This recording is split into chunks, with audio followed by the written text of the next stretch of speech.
नमस्कार।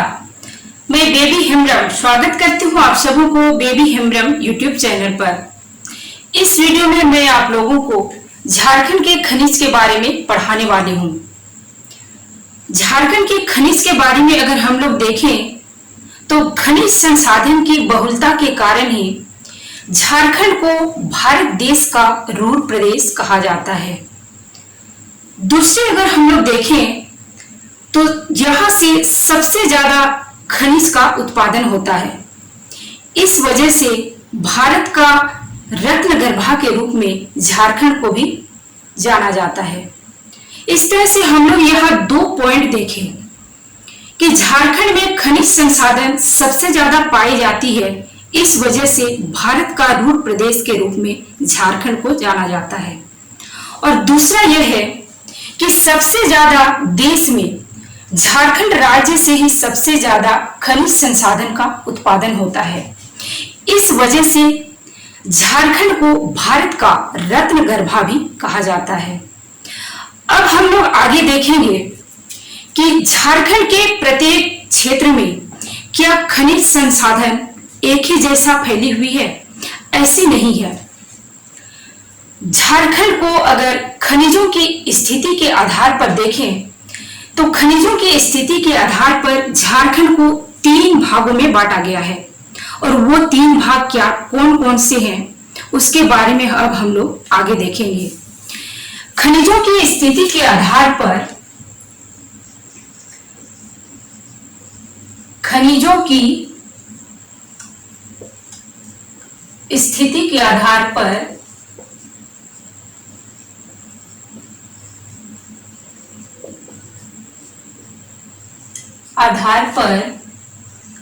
झारखंड को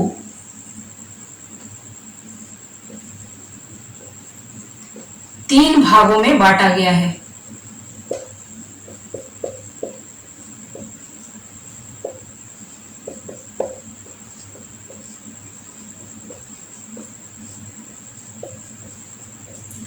और वो 3 भाग हैं।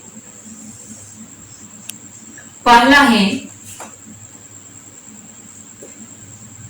दक्षिण का धात्विक खनिज प्रधान पट्टी।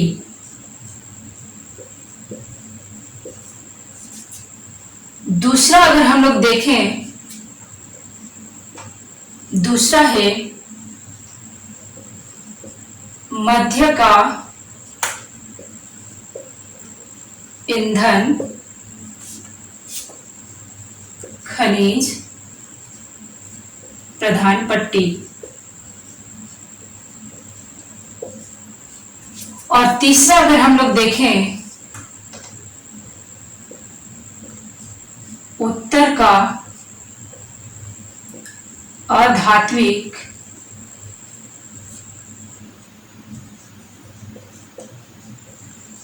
खनिज प्रधान पट्टी।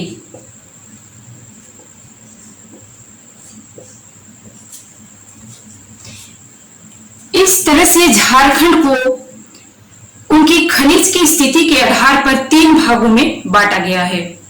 पहला भाग दक्षिण का धात्विक खनिज प्रधान पट्टी, मध्य का ईंधन खनिज प्रधान पट्टी और उत्तर का अधात्विक खनिज प्रधान पट्टी। इस तरह से झारखंड को 3 भागों में बांटा गया है। यह तीनों खनिज पट्टियां पश्चिम से पूरब तक इसी क्रम में फैली हुई है।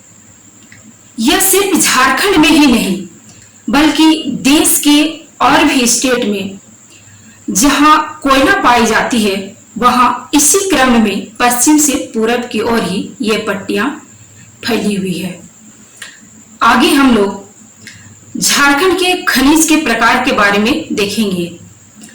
झारखंड के खनिज के प्रकार के बारे में अगर हम लोग देखें तो झारखंड के खनिज को 3 भागों में रखा गया है।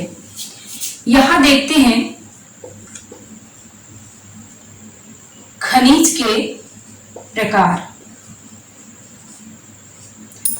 झारखंड के खनिज को 3 भागों में रखा गया है। पहला भाग है धात्विक खनिज। दूसरा अगर हम लोग देखें अधात्विक खनिज, और तीसरा है ऊर्जा खनिज।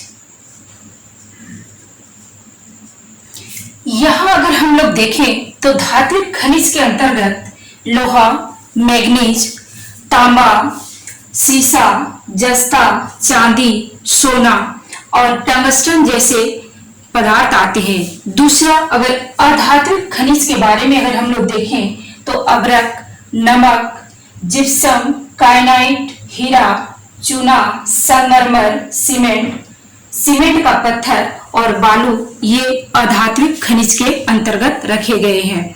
और तीसरे खनिज के बारे में अगर हम लोग देखें तो ऊर्जा खनिज, और ऊर्जा खनिज के अंतर्गत यूरेनियम, थोरियम और कोयला जैसे पदार्थ आते हैं। इस तरह से हम लोगों ने यहाँ झारखंड में खनिज को 3 भागों में बांट के देखे, और वो 3 भाग कौन कौन से हैं। पहला है धात्विक खनिज, दूसरा है अधात्विक खनिज और तीसरा है ऊर्जा खनिज। अब हम लोग आगे देखेंगे कि ये कोयला झारखंड में कौन कौन से जिले में पाए जाते हैं और कितने प्रतिशत कोयला देश का कुल उत्पादन का झारखंड उत्पादित करती है।